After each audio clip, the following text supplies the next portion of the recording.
మాజీ CM YS Jaganmohan Reddy వ్యాఖ్యలు రాజకీయంగా దుమారం రేపుతున్నాయి. ఇదే అంశంపై ప్రైమ్ టైం డిబేట్లో మాట్లాడబోతున్నాం. చర్చలో పాల్గొంటున్నారు తెలుగుదేశం పార్టీ అధికార ప్రతినిధి వేణుగోపాల్ రెడ్డి గారు, అలాగే వైఎస్ఆర్ కాంగ్రెస్ పార్టీ అధికార ప్రతినిధి కాకమన్ రాజశేఖర్ గారు డిబేట్లో జాయిన్ అవుతున్నారు. వేణుగోపాల్ రెడ్డి గారు, అన్ని వ్యవస్థలను భ్రష్టు పట్టించేశారు. చంద్రబాబు నాయుడు, లోకేష్, అలాగే పవన్ కళ్యాణ్ ముగ్గురిని అరెస్ట్ చేయాలి. ఎడ్యుకేషన్ నుంచి వ్యవసాయం వరకు అన్ని చోట్ల స్కీములు లేవు, ఓన్లీ స్కామ్లే అని మాజీ సీఎం ఆరోపిస్తున్నారు. ముందు ఆ కామెంట్పై మీ సమాధానం ఏంటి? ముందుగా ప్యానెల్లో ఉన్న సభ్యులందరికీ నమస్కారం, అలాగే టెన్ టీవీ ప్రేక్షకులందరికీ నమస్కారం. నమస్తే సార్. జగన్మోహన్ రెడ్డి గారి మాటలు ఏంటి ఎట్లున్నాయంటే చాలా హాస్యాస్పదంగా ఉంటది. ఆయన గతంలో చేసిన స్కామ్లు అవ్వచ్చు, గతంలో చేసిన మోసాలు అవ్వచ్చు, అవన్నీ కూడా ఈ రోజు ప్రభుత్వంలో కూడా జరుగుతున్నాయని చెప్పి భ్రమలో ఆయన మాట్లాడుతున్నట్టు మనకు కనపడుతుంది.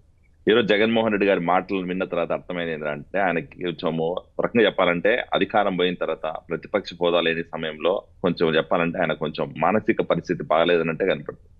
ఒక మాజీ సీఎం హోదాలో మాట్లాడుతున్నాం అన్న విషయం మర్చిపోయి ఆయన దిగజారి మాట్లాడుతున్న మాటలు, ఆయన చేసిన కామెంట్స్ చూస్తే నిజంగా సామాన్య ప్రజలు కూడా నవ్వుకునే పరిస్థితి. కొన్ని కామెంట్స్ ఆయన చేశాడు ఈ రోజు ప్రెస్ మీట్ లో. ఒకడంటాడు చీటింగ్ కేసు పెట్టాలంట ప్రభుత్వం మీద, అలాగే ప్రభుత్వానికి మాయరోగం వచ్చిందంట. ఇంకా ఇంకో మాట అన్నాడు ఆయన, ఇంకా పెద్ద మాట ఏంటంటే చంద్రబాబు ఏమైనా గాడిదలు కాస్తున్నాడు అంటున్నాడు. అంటే ఒక మాజీ సీఎం జగన్మోహన్ రెడ్డి అసలు చంద్రబాబు నాయుడు గారిని వయసు, ఆయన వయసుకి సంబంధం లేకుండా మాట్లాడుతున్నా అంటే ఆయన పరిస్థితిని అర్థం చేసుకోవచ్చు. ఇంకా ఆయన మాట్లాడిన స్కాముల గురించి, ఆయన మాట్లాడిన స్కీముల గురించి మాట్లాడితే వాళ్ళు చేసిన తప్పులన్నీ కూడా ఈ రోజు కవర్ చేసుకునేకే ప్రెస్ మీట్ పెట్టినట్టు కనపడుతుంది. ఈ రోజు పరకామణి కేసు అవ్వచ్చు, తిరుమల లడ్డు అవ్వచ్చు, లేకపోతే వాళ్ళు గతంలో ఏదైతే హామీలు ఇవ్వకుండా ప్రజలకు ఫుల్ఫిల్ చేయకుండా మోసాలు చేసినట్టువన్నీ కూడా ఈ రోజు ప్రభుత్వంలో జరుగుతున్నట్టు ఆయన మాట్లాడిన మాటలు కనపడుతుంది మనకి. ఇంకో విషయం చెప్పాలి, ఇక్కడ పరకామణి కేసు ఆయన మాట్లాడుతున్నప్పుడు ఆయనకి అక్కడ ఎంత చోరీ జరిగిందో కూడా ఆయనకి వాస్తవం తెలియదు. $9 అని చెప్తున్నాడు, అక్కడ జరిగింది $900. $900కి $9 తేడా తెలియకన్నా ప్రెస్ మీట్ పెట్టామంటే ఇంకా అర్థం చేసుకోవచ్చు జగన్మోహన్ రెడ్డి గారు ఎంత ప్రిపేర్ అయ్యి వచ్చారో, ఎంత స్క్రిప్ట్ చూసి ఆయన మాట్లాడుతున్నాడో మనకు అర్థమైపోతుంది. సో ఒకటి. రెండోది ఇక్కడ బ్రదర్ చెప్పాల్సిన సతీష్ గారు, తెలుగుదేశం పార్టీ ప్రభుత్వంలో ఖచ్చితంగా ఈ రోజు ఇచ్చిన హామీ కట్టుబడి ప్రజలకు ఇచ్చిన సూపర్ 6 హామీలు అమలు చేసిన చేసిన ప్రభుత్వం ఏదైనా ఉందంటే అది కూటమి ప్రభుత్వం, చంద్రబాబు నాయుడు గారు మాత్రమే అని చెప్పి నేను కళాఖండికి చెప్తున్నా. ఇక్కడ సూపర్ 6 హామీలు అంటే కూడా వాళ్ళకి తెలియదు అనుకుంటా. సూపర్ 6 హామీలు మేము ఇచ్చిన హామీలు క్లియర్ గా చెప్తాం, వినండి ఫస్ట్ ఒకసారి. సూపర్ 6 హామీలో భాగంగా తెలుగుదేశం పార్టీ కూటమి ప్రభుత్వం మేము ఇచ్చింది ఎన్టీఆర్ భరోసా పెన్షన్స్ ఇంప్లిమెంట్ చేశామా లేదా, అలాగే తల్లికి వందనం ఇంప్లిమెంట్ చేశామా లేదా, 3 గ్యాస్ సిలిండర్లు ఇచ్చామని చెప్పాం, ఇంప్లిమెంట్ చేశామా లేదా, అలాగే తర్వాత నెక్స్ట్ అన్నదాత సుఖీభవ రైతులకు అని చెప్పాం, 2 పర్యాలు ఆల్రెడీ ఇచ్చేసాం, 2 పర్యాయాలు ఇచ్చాం, 7,000 రూపాయలు, నెక్స్ట్ థర్డ్ కూడా ఇస్తున్నాం. సో దగ్గర 20,000 రూపాయలు మేము ఏదైతే ప్రామిస్ చేస్తాం అది ఇచ్చామా లేదా, ఇస్తున్నాం కదా. తర్వాత ఫ్రీ బస్ అని చెప్పాం, మహిళలకి ఫ్రీ బస్ ఈ రోజు ఆంధ్రప్రదేశ్ లో ఇంప్లిమెంట్ అయిందా లేదా, అన్ని జిల్లాల్లో ఈ రోజు ఫ్రీ బస్ తిరుగుతున్నారు లేదా మహిళలందరూ. తర్వాత అన్నా క్యాంటీన్స్ అని చెప్పాం, అన్నా క్యాంటీన్స్ ఈ రోజు రాష్ట్ర వ్యాప్తంగా ఎంతమంది పేద ప్రజలు ఈ రోజు అన్నా క్యాంటీన్ లో భోజనం చేస్తాం మీకు కనపడట్లేదా. అలాగే ఈరోజు స్కూల్ పిల్లలకి మధ్యాహ్న భోజనం రొక్కసితం మధ్యాహ్న భోజనం పథకంగా ఈ రోజు హెల్దీ ఫుడ్ పెడుతుంది మీకు కనపడట్లేదా. అలాగే స్కూల్ పిల్లలకి ఇచ్చిన నాసిరకం కిట్స్ మీరు గతంలో ఇచ్చి మీ ఫోటోలు పబ్లిసిటీ కోసం జగన్మోహన్ రెడ్డి గారు ఫోటోలు ప్రింట్ చేసుకున్న ఘనత జగన్మోహన్ రెడ్డి అయితే ఈ రోజు ఎక్కడ అటువంటి ఏమంటారు పబ్లిసిటీకి ఛాన్స్ కన్నా చాలా క్వాలిటీ స్కూల్ కిట్స్ ప్రొవైడ్ చేసిన ఘనత కూటమి ప్రభుత్వానికి. సో ఇలాంటి మంచి పనులు చేసిన కూటమి ప్రభుత్వం గురించి కూడా ఈ రోజు బురద జలాన్ని ప్రయత్నం చేస్తున్నా అంటే జగన్మోహన్ రెడ్డి గారి గురించి మాట్లాడే అవసరం కూడా చెప్పాలంటే ఫస్ట్ థింగ్. రెండోది చేసినట్టు జగన్మోహన్ రెడ్డి గారు ప్రెస్ మీట్ పెట్టినప్పుడు ప్రతిసారి కూడా ఏదో నెంబర్ తీసుకొస్తాడు బయటికి. ఆ నెంబర్స్ ఏంద్రా అంటే మొత్తం వైసీపీ స్క్రిప్టెడ్ నెంబర్స్ ఉంటాయి, వాళ్ళకి వాస్తవ పరిస్థితులు తెలియదు. అసలు జగన్మోహన్ రెడ్డి మాట్లాడుతున్న మాటలు ఎంత వాస్తవం ఉంది ఎంత అవాస్తవం ఉంది కూడా ఆయనకు తెలియదు ఫస్ట్ థింగ్. సో ఒక మాజీ సీఎం హోదాలో ప్రెస్ మీట్ పెడుతున్నాడో లేకపోతే వీధి రౌడీ హోదాలో ప్రెస్ మీట్ పెడుతున్నాడో కూడా అర్థం కాని పరిస్థితి ఈరోజు సామాన్య ప్రజలందరికీ కూడా.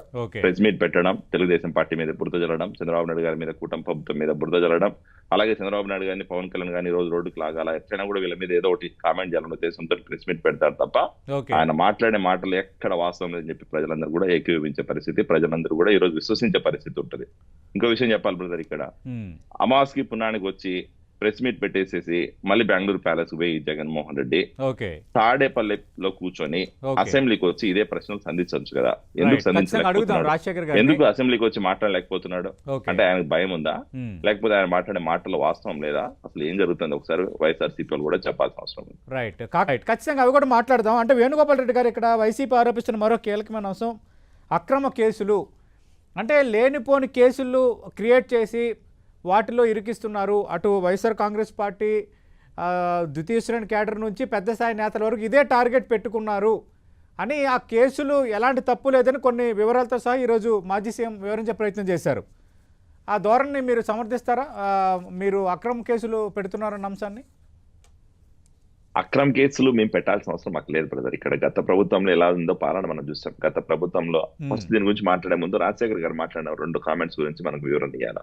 ఫస్ట్ పాయింట్, రాజశేఖర్ గారు అంటున్నారు జగన్మోహన్ రెడ్డి తప్పు చేశాడని చెప్పి ఆయన ఒప్పుకున్నాడు. ఈ రోజు జగన్మోహన్ రెడ్డి గారి మీద కేసులు ఉన్నాయని చెప్పి ఆయన చెప్తున్నాడు. జగన్మోహన్ రెడ్డి గారు కూడా బెయిల్ మీద ఉన్నారని చెప్పి ఆయన చెప్తున్నారు. జగన్మోహన్ రెడ్డి గారు గత ప్రభుత్వంలో అవినీతి చేశాడు, లేకపోతే వాళ్ళ నాన్నగారు సీఎం ఉన్న టైంలో అరాచకం చేసి డబ్బులు సంపాదించడం అని చెప్పి రాజశేఖర్ గారే ఒప్పుకున్నారు. ఫస్ట్ పాయింట్ ఇక్కడ మీకు చెప్పలేదు.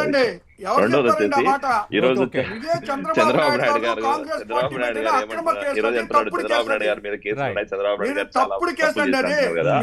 చంద్రబాబు నాయుడు గారి మీద కేసులు పెట్టిన ఏ ఒక్కదానికైనా మీ దగ్గర ఆధారం ఉందా? ఏ ఒక్కదాన్నైనా మీరు ప్రూవ్ చేయగలిగారా? ఏ ఒక్కదాన్నైనా కూడా మీరు ఫైట్ చేయగలిగారా అంటే లేదు. ఖచ్చితంగా అది కుట్రపూరితంగా అరెస్ట్ చేశారు. మీ రాజకీయ లాభం కోసం, మీ కక్ష సాధింపు చర్యల కోసం చంద్రబాబు నాయుడు గారిని ఊరికే జైల్లో పెట్టి లేనిపోని రాద్ధాంతం చేశారు తప్ప దాంట్లో ఎక్కడ వాస్తవాలు లేవు. కాబట్టి ఈ రోజు ఆ కేసు నిలబడలేదు. అది ఫస్ట్ ఫ్యాక్ట్. ఈ రోజు అవినీతి కేసులో నిజంగానే జగన్మోహన్ రెడ్డి గారు తప్పు చేయకపోతే, 47,000 కోట్ల స్కామ్ చేయకపోతే ఈ రోజు దాకా ఎందుకు ఆయన పర్మనెంట్ గా బెయిల్ ఇచ్చుకోలేకపోతున్నాడు? ఎందుకు లాస్ట్ 5 సంవత్సరాల్లో అధికారంలో ఉన్న రోజులు ఎందుకు కోర్టుకు పోవడానికి భయపడ్డాడు? ప్రతి కోర్టు వాయిదా ఉన్నప్పుడల్లా ఏదో ఒక సాకు చెప్పి కోర్టు వాయిదాలు స్కిప్ చేసి మొన్న ఒక హైదరాబాద్ కోర్టు వాయిదాకు పోయి దాన్ని కూడా ఏదో పెద్ద ర్యాలీ లాగా రాతాంతం చేసిన పరిస్థితుల్లో జగన్మోహన్ రెడ్డి గారి చూసాం. అంటే జగన్మోహన్ రెడ్డి గారి పరిస్థితి ఏందో, జగన్మోహన్ రెడ్డి గారు ఎంత భయపడ్డాడో, అవినీతి కేసులో ఆయన బెయిల్ కోసం లేదా ఆ కేసు నుంచి బయటపడడం కోసం అధికారాన్ని ఎంత దుర్వినియోగం చేశాడో గత 5 సంవత్సరాలు మనం చూసాం. సో దాని గురించి మాట్లాడే అవసరం లేదు. ప్రజలందరూ వాస్తవాలు తెలుసుకున్నారు కాబట్టే ఆయన 11 సీట్లకు పరిమితం చేసి ప్రతిపక్ష హోదా కూడా లేఖం చేశారు. సో అది గుర్తుపెట్టుకోవాలి రాజశేఖర్ గారు మీరు ఇక్కడ. రెండో పాయింట్ ఈయన అంటున్నాడు ఈరోజు నిరుద్యోగ భృతి ఇవ్వలేదు, 20 లక్షల ఉద్యోగాలు కల్పించలేదు, లేకపోతే సిఏ సమిట్ లో వచ్చిన పెట్టుబడులన్నీ కూడా అబద్ధం అని చెప్పి మీరు చెప్తున్నారు కదా.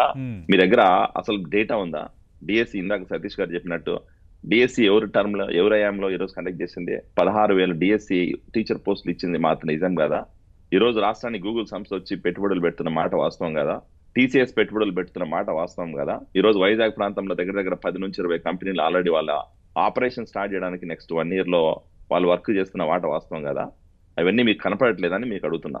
వేణుగోపాల్ రెడ్డి గారు అంటే ఏడాదికి 20 లక్షల ఉద్యోగాల కల్పన చేస్తామన్నారు, అడుగుతున్నారు. బ్రదర్ ఇక్కడ ఏడాదికి 20 లక్షల ఉద్యోగాలు అని చెప్పి అది వైఎస్ఆర్సీపీ ప్రాపగండా. మేము ఎక్కడ ఆ మాట చెప్పలేదు. మేము అధికారంలోకి వస్తే 20 లక్షల ఉద్యోగాలు కల్పిస్తామని చెప్పి మా నాయకుడు యువ నాయకుడు నారా లోకేష్ గారు యువకుల పాదయాత్ర సమయంలో చెప్పారు. ఆ మాటకు కట్టుబడి ఈ రోజు రాష్ట్రానికి పెట్టుబడులు తీసుకొస్తున్నాం. ఆ మాటకి నిలబెట్టుకోవడం కోసమే ఈ రోజు దేశాలు దాటి ప్రపంచ దేశాలు అన్ని చోట్ల పర్యటనలు చేసి పెట్టుబడిదారులకి భరోసా కల్పిస్తూ దేశంలో ఎక్కడ లేని విధంగా ఈ రోజు ఎస్క్రో విధానం తీసుకొచ్చిన స్టేట్ ఆంధ్రప్రదేశ్ గవర్నమెంట్ ఒక్కటి మాత్రం. ఈ రోజు ఎస్క్రో అకౌంట్ గురించి కూడా చాలా మంది వైఎస్ఆర్సీపీ నాయకులకు తెలియని కూడా తెలియదు. దాని గురించి కూడా మాట్లాడవాలి. ఎందుకంటే ఈ రోజు మంచి పనుల గురించి ఎవరు మాట్లాడదు ఇక్కడ. ఎవరైతే రాష్ట్రంలో ఏదో చిన్న పొరపాట్లు జరిగినా లేదా రాష్ట్రంలో ఏం దొరకపోతే తీసుకొచ్చి చంద్రబాబు నాయుడు గారి మీద, పవన్ కళ్యాణ్ మీద, లోకేష్ గారి మీద బురద చల్లడానికి ప్రయత్నం చేస్తారు తప్ప ఫ్యాక్ట్ గురించి మాట్లాడే సత్తా, ధైర్యము, దమ్ము ఎవరి వైఎస్ఆర్సీపీ నాయకులు లేదు బ్రదర్. అది ఫ్యాక్ట్ గుర్తుపెట్టుకోవాలి ఇక్కడ. వాళ్ళు ఎంతసేపు ఏంటంటే చంద్రబాబు నాయుడు గారు తప్పు చేస్తున్నాడు, చంద్రబాబు నాయుడు గారు అవినీతి చేస్తున్నాడు, చంద్రబాబు నాయుడు గారు బినామీ కంపెనీలు పెడుతున్నాడు, లేదా చంద్రబాబు నాయుడు గారు ఇంకోటి తీసుకున్నారు, అట్లాంటి మాటలు మాట్లాడతారు తప్ప డేటాతో రమ్మని చెప్పండి, ఫ్యాక్ట్ మాట్లాడమని చెప్పండి. అది మాట్లాడే పరిస్థితి వాళ్ళ దగ్గర లేదు. సో ఈ విషయాలన్నీ కూడా ఏంటంటే వైఎస్ఆర్సీపీ నాయకులకి చేస్తున్న అభివృద్ధి గురించి వాళ్ళకి తెలియక మాట్లాడుతున్నారో లేకపోతే కేవలం రాజకీయ స్వార్థం కోసం మాట్లాడుతున్నారు అనేది వాళ్ళకి అర్థం కావాలా. ప్రజలందరూ కూడా చూస్తున్నారు వాస్తవ పరిస్థితి. సో ఖచ్చితంగా ఈ రోజు కూటమి ప్రభుత్వం మీకు కట్టుబడి ఉన్నాం, 20 లక్షల ఉద్యోగాలు కల్పించిన కష్టపడి ఉన్నాం. ఈ రోజు నిరుద్యోగ భృతి ఇవ్వడానికి కూడా మేము రెడీ అవుతున్నాం. మేము ఎక్కడ నిరుద్యోగ భృతి ఇచ్చామని చెప్పి క్లైమ్ చేసుకోవట్లేదు. మేము సూపర్ 6 అమలు చేశామనే క్లైమ్ చేసుకుంటున్నాం. సూపర్ 6 సూపర్ హిట్ అనే మీటింగ్ పెట్టి అనంతపూర్ లో ప్రమోట్ చేసుకుంటున్నాం. ఎందుకంటే మేము సూపర్ 6 హామీలు మాత్రమే ఇచ్చాం. ఎక్కడ మేము ఈ రోజు నిరుద్యోగ భృతి చేసాం, లేకపోతే గత ప్రభుత్వం పెండింగ్ లో పెట్టిన ఆరోగ్యశ్రీ బిల్లులన్నీ కూడా ఈ రోజు మేము ఫిల్ చేసామని చెప్పలేదు. నాకు ఈ రోజు చిత్తశుద్ధి కాబట్టే గత ప్రభుత్వంలో 20,000 25,000 కోట్ల పెండింగ్ బిల్లులు ఉంటే ఈ రోజు మీరు దాంట్లో 11,000 కోట్ల పెండింగ్ బిల్లులు క్లియర్ చేసిన ఘనత తెలుగుదేశం పార్టీ కూటమి ప్రభుత్వం అనేది. అది కూడా గత ప్రభుత్వ హయాంలో ఆరోగ్యశ్రీ బిల్లులన్నీ పెండింగ్ ఉంటాయి. అసలు హాస్పిటల్ ఆరోగ్యశ్రీ కార్డు ఈ రోజు తీసుకొని పోతే ప్రజలు ఎవరిని అడ్మిట్ చేసుకుని పరిస్థితిలో ఉన్న పరిస్థితి నుంచి ఈ రోజు మళ్ళీ బ్యాక్ తీసుకొచ్చాను కూటమి ప్రభుత్వం. ఇవన్నీ కూడా వాస్తవాలు బ్రదర్. ఎవరు ఇక్కడ అబద్ధాలు చెప్పాల్సిన అవసరం లేదు. ప్రజలు మేము ఏదో ఫేక్ ప్రాపగండా ప్రమోట్ చేయని అవసరం లేదు. చాలా అంశాలు ఉన్నాయి కానీ కీలక అంశాలపైన మనం మాట్లాడుతున్నాం. అంటే ఇక్కడ వేణుగోపాల్ రెడ్డి గారు ప్రధానంగా ఈ తుఫాన్ వచ్చినప్పుడు అటు పర్యవేక్షిస్తున్నాము, మేము టెక్నాలజీని వాడుకుంటున్నామని ఊరికి డబ్బా కొట్టారు ముఖ్యమంత్రి, అలాగే మంత్రి లోకేష్, డిప్యూటీ సీఎం పవన్ కళ్యాణ్.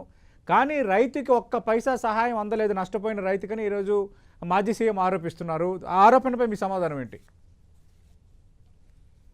సతీష్ గారు, ఇక్కడ తుఫాన్ వచ్చినప్పుడు తుఫాను బాధితులను అవ్వచ్చు, లేకపోతే తుఫాను పర్యవేక్షణ చర్యలు అవ్వచ్చు, లేకపోతే తుఫాను ముందుగానే పసిగట్టి దానికి కావాల్సిన ప్రికాషన్స్ తీసుకోవడం అవ్వచ్చు, కూటమి ప్రభుత్వం చాలా ముందు చూపుతూ ప్రదర్శించని చెప్పారా?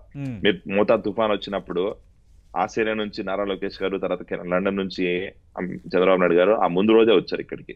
వచ్చిన వెంటనే ఈరోజు ప్రజలు ఇబ్బందులు పడుతున్నారు, మోంతా తుఫాను రాష్ట్రం మీద ఎఫెక్ట్ చూపించే పరిస్థితులు అని చెప్పి ముందుగానే పసిగట్టి ఆ ప్రాంతంలోని ప్రజలందరినీ ఎవాక్యువేట్ చేశారా లేదా? ఆ తర్వాత రెండోది, ఆ ప్రాంతంలో పర్యవేక్షించి ఆ ప్రాంతంలో రైతులు ఏదైతే వాళ్ళ పంటలు నష్టపోయారో, లేకపోతే ఆ ప్రాంతంలో రైతులకు ఈ రోజు తీవ్రమైన వరి అవ్వచ్చు, లేకపోతే అరటి అవ్వచ్చు, లేకపోతే వివిధ తోటలు కోకోనట్ అవ్వచ్చు, అన్ని ప్లాంట్స్ కూడా నష్టపోయిన పరిస్థితి గతంలో చూసాము. ఈ రోజు ఆ పరిస్థితి నుంచి బయటకు తీసుకురావాలి, ఆ రైతులను ఆదుకోవాలనే ఉద్దేశంతో మా నాయకులు ఆల్రెడీ అక్కడికి వెళ్ళి వాళ్ళకి ఇచ్చారు, ఎక్స్గ్రేసియా కూడా అది ప్రకటించినారు. ఆ తర్వాత రైతు భరోసా కింద ఈ రోజు రైతులకు కూడా ఇస్తున్నాం. ఇంకా దాంతో పాటు ఈ రోజు జగన్మోహన్ రెడ్డి గారు చెప్తున్నారు రైతులు గిట్టుబాటు ధర ఇవ్వట్లేదు, లేకపోతే రైతులను ఈ రోజు ఆదుకోవట్లేదు. ఈ రోజు అన్నదాత సుఖీభవ అయితే 20,000 ఇచ్చారు, అది కూడా మాట నిలబెట్టుకోలేదని చెప్పి ఈ రోజు కామెంట్ చేశారు ప్రెస్ మీట్ లో. దాని గురించి కూడా మేము చెప్పాల్సిన అవసరం ఉంది. ఈ రోజు అన్నదాత సుఖీభవ 20,000 రూపాయలు మేము ఇస్తామన్నమాట వాస్తవం. కానీ దానికి కట్టుబడి ఉండి ఈ రోజు 2 పర్యాలు ఇచ్చాం, 7,000 రూపాయలు, 7,000 రూపాయలు, ఇంకో 7,000 రూపాయలు ఇవ్వడానికి కూడా మేము రెడీ అవుతున్నాం. తర్వాత రెండోది, ఇప్పుడు రైతులు గిట్టుబాటు ధర ఇవ్వట్లేదని చెప్పి చాలా చోట్లకి వెళ్ళి కావాల్సిన రాదాం చేస్తున్నాడు. మొన్నేమో టమోటా అన్నాడు, ఈ రోజు ఏమో అరటి అంటున్నాడు, రేపు వచ్చి ఇంకోటి అంటాడేమో తెలియదు. కానీ ఈ రోజు ఆ రైతులను ఆదుకున్నది, రైతులకి ఫిట్ అంటే ఈ రోజు వాళ్ళకు బేస్ రేట్ ఫిక్స్ చేసి ఒకవేళ రైతులు నిజంగానే నష్టపోతుంటే వాళ్ళకి కావాల్సిన కాంపెన్సేషన్ ఇస్తున్నారు కూటమి ప్రభుత్వం ఖచ్చితంగా. ఈరోజు ఇంకోటి ఏంటంటే ఇక్కడ అన్ఫార్చునేట్ గా ప్రభుత్వంలోకి వచ్చిన తర్వాత 18 నెలల్లోనే వాళ్ళు వదిలేసిపోయిన 2,30,000 కోట్ల 2,50,000 కోట్ల అప్పులకి నెల నెల వడ్డీ కట్టుకోవడానికి కావచ్చు, లేకపోతే నెల నెల జీతాలు ఇవ్వడం కావచ్చు, లేకపోతే ప్రతి నెల 1వ తారీఖున పెన్షన్స్ ఇవ్వడానికి కావచ్చు, లేకపోతే వివిధ సంక్షేమ పథకాల అమలు కోసమే ఈ రోజు బడ్జెట్ లేని పరిస్థితి రాష్ట్రంలో ఉంది. అలాంటి పరిస్థితుల్లో ఫస్ట్ మనం చేస్తుంది అంటే సంపద సృష్టించాల్సిన అవసరం ఉంది.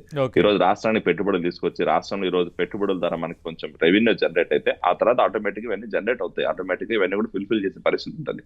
ఈ రోజు ప్రభుత్వం ఎట్లా పని చేస్తుందంటే అభివృద్ధి ఒక పక్క, సంక్షేమం ఒక పక్క చేయాలి.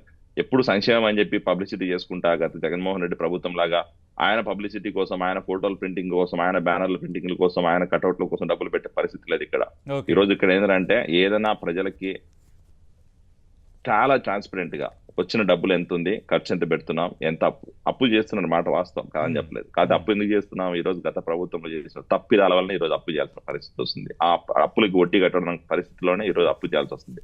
నెల నెల 11,000, 12,000 కోట్ల రూపాయలు వడ్డీ కట్టాల్సిన పరిస్థితి రాష్ట్రం ముందు అంటే ఆ పరిస్థితి తీసుకొచ్చింది ఎవరు? గత ప్రభుత్వం నుంచి జగన్మోహన్ రెడ్డి గారు కాదా? సో ఇవన్నీ కూడా మీరు ఆలోచించాలి రాజశేఖర్ గారు. ఇక్కడ ఇంకో విషయం మాట్లాడుతున్నా, ఇందాక రాజశేఖర్ గారు అంటున్నారు హోంమంత్రి అనిత గారు మాట్లాడే అర్హత లేదంటున్నారు. హోంమంత్రి అనిత గారికి మాట్లాడే అర్హత లేకపోతే జగన్మోహన్ రెడ్డి పార్టీ నాయకులు మాట్లాడే అర్హత ఉందని అడుగుతున్నా. ఎందుకంటే హోంమంత్రి అనిత గారు ఈ రోజు రాష్ట్రంలో మహిళల మీద దాడులు ఎక్కడ జరుగుతున్నాయి ఒకసారి మీరు చూపించాలా? గత ప్రభుత్వంలో మాస్క్ అడిగిన డాక్టర్ సుధాకర్ గారిని, డాక్టర్ గారిని కూడా ఈ రోజు ఎస్సీ ఎస్టీ ఆయన రోడ్డు పైన ఆయనకి నానా టార్చర్ పెట్టి ఆయన చనిపోయే పరిస్థితి తీసుకొచ్చారు, చనిపోయిన పరిస్థితి మనం చూసాం. అలాగే ఈ రోజు మహిళల మీద దాడి చేసిన ఒక మనిషికి ఈ రోజు ఎమ్మెల్సీ ఇచ్చి ప్రోత్సహించిన ఘనత జగన్మోహన్ రెడ్డి గారిది. సో అవినీతి చేసిన వాళ్ళని, అక్రమాలు చేసిన వాళ్ళని, దుర్మార్గాలు చేసిన వాళ్ళని, లేకపోతే రాష్ట్రంలో అరాచకం చేసిన వాళ్ళందరినీ వెనకేసుకొని, రౌడీలందరూ వెనకేసుకొని ఈ రోజు వైఎస్ఆర్సీపీ పార్టీ రన్ చేస్తున్నారు మీ జగన్మోహన్ రెడ్డి గారు. మీరు ఈ రోజు సంస్కృతి గురించి, సాంప్రదాయాల గురించి, మహిళల పరిస్థితి గురించి, రాష్ట్రంలో అభివృద్ధి గురించి మాట్లాడుతున్నారంటే ప్రజలు నవ్వుకునే పరిస్థితి ఉంది రాజశేఖర్ రెడ్డి గారు, అది గుర్తుపెట్టుకోండి. సో ఖచ్చితంగా ఏంటంటే కూటమి ప్రభుత్వంలో ఎక్కడా దారుణాలు జరగట్లేదు, మహిళల మీద దాడులు జరగట్లేదు, సామాన్య ప్రజల మీద దాడులు జరగట్లేదు, అవినీతి కేసులు పెట్టట్లేదు. ఇక్కడ ఏదైనా కేసులు పెడుతున్నారంటే కేవలం రాష్ట్రంలో ఎవరైతే లా అండ్ ఆర్డర్ నిర్వీర్యం చేయడానికి ప్రయత్నం చేస్తున్నారో, రాష్ట్రంలో ప్రజలకు భద్రత లేకుండా ఎవరైతే ప్రయత్నం చేస్తున్నారో, లేకపోతే గత ప్రభుత్వంలో వైఎస్ఆర్సీపీ అండ చూసుకుని రాష్ట్రంలో అరాచకం చేసి ఎవరైతే డబ్బులు సంపాదించి ఈ రోజు కోట్లకు పడగనెత్తారో వాళ్ళ మీద మాత్రమే, వాళ్ళ స్కాములు చేసిన వాళ్ళ మీద మాత్రమే ఈ రోజు కూటమి ప్రభుత్వం యాక్షన్ తీసుకుంటుంది. దీంట్లో ఎక్కడ ఉపేక్షించే పరిస్థితే లేదు. రైట్ రాజశేఖర్ వేణుగోపాల్ గారు, మనకు టైం కూడా అయ్యింది, బ్రీఫ్గా చెప్పండి సార్, మీరైతే రెస్పాండ్ అవుతున్నారు. సో ఒకటి బ్రదర్, ఇక్కడ వీళ్ళు చెప్తున్నారు మళ్ళీ అధికారంలోకి వస్తాం, మళ్ళీ అధికారంలోకి వస్తున్నాం. మళ్ళీ అధికారంలోకి వచ్చేది మీ కళ, గుర్తుపెట్టుకోండి. ఫస్ట్ మీరు అధికారంలోకి రావట్లేదు. వైఎస్ఆర్సీపీ జగన్మోహన్ రెడ్డి గారు మళ్ళీ సీఎం అయ్యే ప్రసక్తి రాష్ట్రానికి లేదు. అలాంటి పరిస్థితి నిజంగా వచ్చిందంటే ప్రజలందరూ కూడా మళ్ళీ ఎట్లా ఉంటుందో పరిస్థితి చూద్దాం. అది ఒకటి ఫస్ట్ థింగ్. రెండోది వచ్చేసి ఇది అమరావతి ప్రజలకు ఏదో మేము నష్టం చేస్తున్నాం, అమరావతి ప్రజల్లో ఈ రోజు 99 పైసలు ఇస్తున్నామని చెప్పి మాట వాస్తవం కాదు. ఈరోజు 99 రూపాయలకి మేము ఇస్తున్నామంటే 99 రూపాయలు చాలా ఉంది. పెట్టుబడులు వచ్చేది మీకు కనపడలేదు. లూలు సంస్థ వచ్చు, లేదా గూగుల్ సంస్థ వచ్చు, లేదా ఇంకొక సంస్థ వచ్చు. ఈ రోజు రాష్ట్రంలో పెట్టుబడులు పెట్టి ఉద్యోగాలు రావా? రాష్ట్రానికి రెవెన్యూ జనరేట్ అవ్వదా? రాష్ట్రంలో ఈ రోజు ప్రజలందరికీ కూడా మళ్ళీ ఈ రోజు రెవెన్యూ జనరేట్ అయితే సంక్షేమ పథకాలు అమలు ఇది మీకు కనపడలేదా? 99 రూపాయలకు భూమి ఇస్తున్నామని మీరు అంటున్నారు. 99 రూపాయల భూమి మేమేమి దారాదత్తం చేయట్లే, వాళ్ళకి లీజ్ బేసిస్ లో ఇస్తున్నాం. వాళ్ళ ఒకవేళ నిజంగానే ఇన్వెస్ట్మెంట్స్ పెట్టకపోతే, నిజంగానే అక్కడ రాష్ట్రంలో ఉపాధి కల్పించకపోతే 3 సంవత్సరాల టైం తర్వాత వాళ్ళు మళ్ళీ ల్యాండ్ వెనక్కి తీసుకునే వెసులుబాటు కూడా ప్రభుత్వం క్లాజ్ పెట్టుకుంటుంది.